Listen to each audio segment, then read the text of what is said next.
The Murderbot Diaries by Martha Wells, beginning with All Systems Red, published in 2017, is a page-turning, character-driven space opera with mystery, thrills, and not at all trying too hard humor. Let me know in the comments if you've read Murderbot and what you thought. I recommend the Murderbot books for readers in need of a quick, satisfying, and enjoyable read. You could easily read this first book in a day, and depending on the day, you could probably read both of the first two books, All Systems Red and Artificial Condition.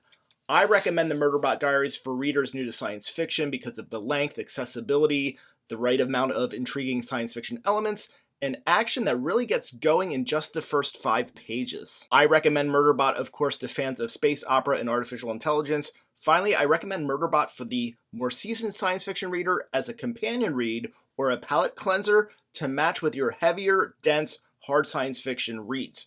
Murderbot is a very comfortable and rewarding read.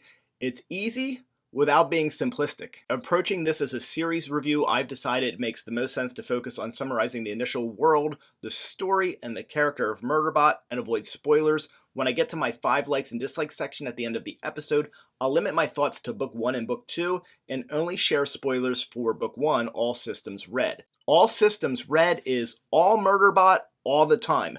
Murderbot is introduced as an android or robotic security unit, or as they're called, sec units. The initial imagery is mostly robot in human form, but with some organic parts. Lucky for the reader, this particular sec unit has hacked its governing module, the software that allows humans to control it, because the story is told in first-person narration from Murderbot's point of view. The vibe is very casual and feels very personal, as Murderbot, that's the name that the sec unit gives itself, speaks directly to the reader.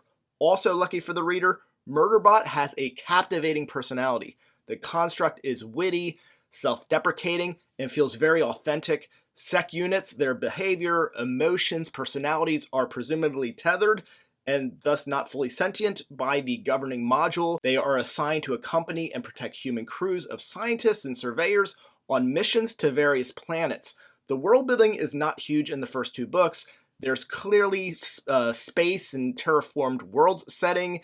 There's a lot of commerce and crews exploring, scouting, researching these worlds, and a company called the Company that is the go-to for any organization embarking on said survey missions. The Company leases mobile habitats, planetary transportation, and other cargo, and the sec units.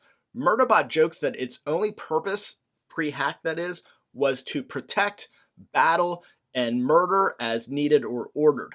With a hacked governing module, all bets are off.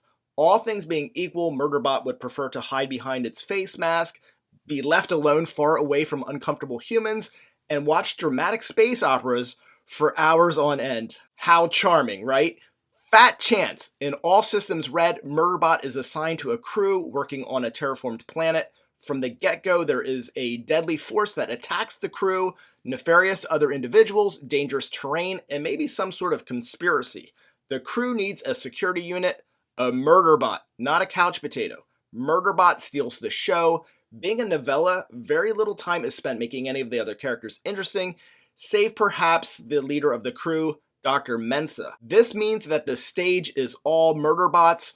All Systems Red as Book 1 of a series serves well to demonstrate to the reader Murderbot's personality, physical abilities, and development as a pretty decent strategist. The most engaging trope in All Systems Red and Artificial Condition is that of a reluctant hero. Murderbot, now figuring out how to be an individual, just wants to be left alone and away from human drama, but the drama always seems to find it. Just when I think I'm out, they pull me back in.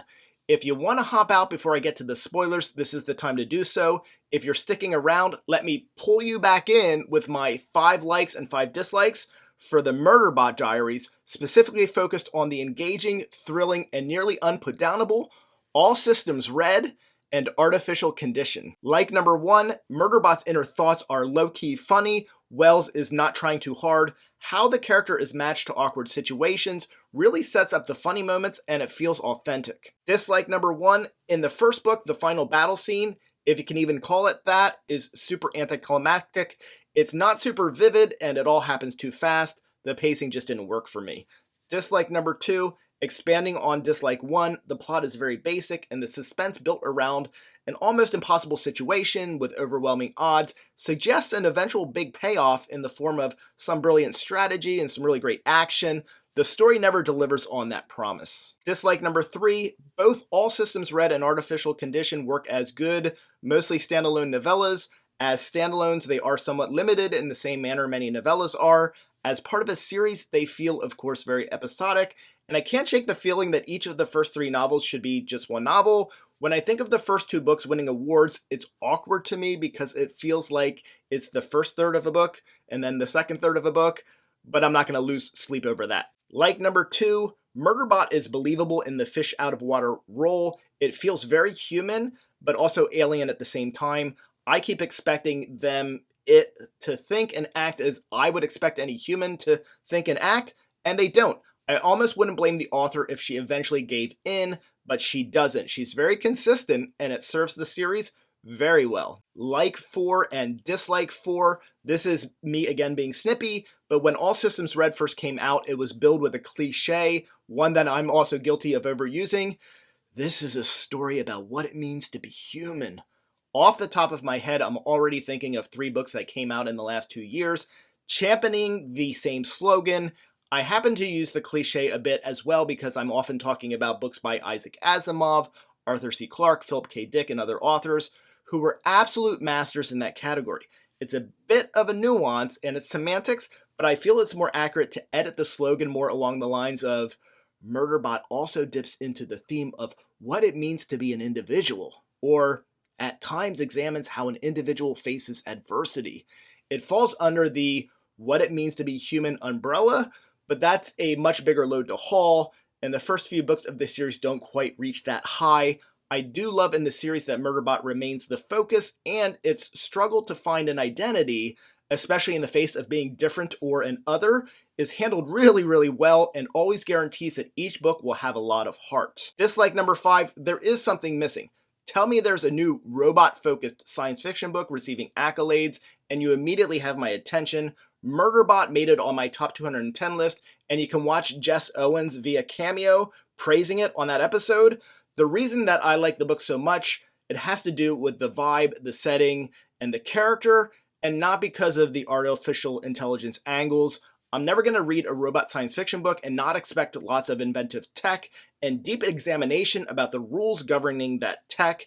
Even 3 books into this series, The Murderbot Diaries, for me, doesn't reach the threshold that I crave. In book 2, I loved the budding relationship between Murderbot and Art, but even little things like Art's comment, and I'm paraphrasing here, I'll continue to try and monitor your feed, Murderbot, but much of my attention will be on the shuttle. Why? Art is this mega advanced powerful bot. Why is his posture now that of a mom with her eyes glued to her kids and thus distracted from the phone call that she's on? Art all of a sudden doesn't have enough processing power? Like number 5, Martha Wells wrote a very entertaining page-turner. I never pick up a book and expect to spend more time sitting with it than I had planned to. Even on reread, I turned pages at a rapid pace, and I kept telling myself, just one more page, only to put it down 50 pages later. There's a bit of magic at play with an author and a book that can do that. Thank you for watching. I'm Michael Leverts, and this is Fit to be Read. Murderbot. Yeah, you can call me Murderbot. Murderbot. Yeah, you can hack this Murderbot. So get out of here with your override software. I wanna check out all the finer things in life and just forget about your work, but I'll be there. I'll come and help you. I'm coming for you.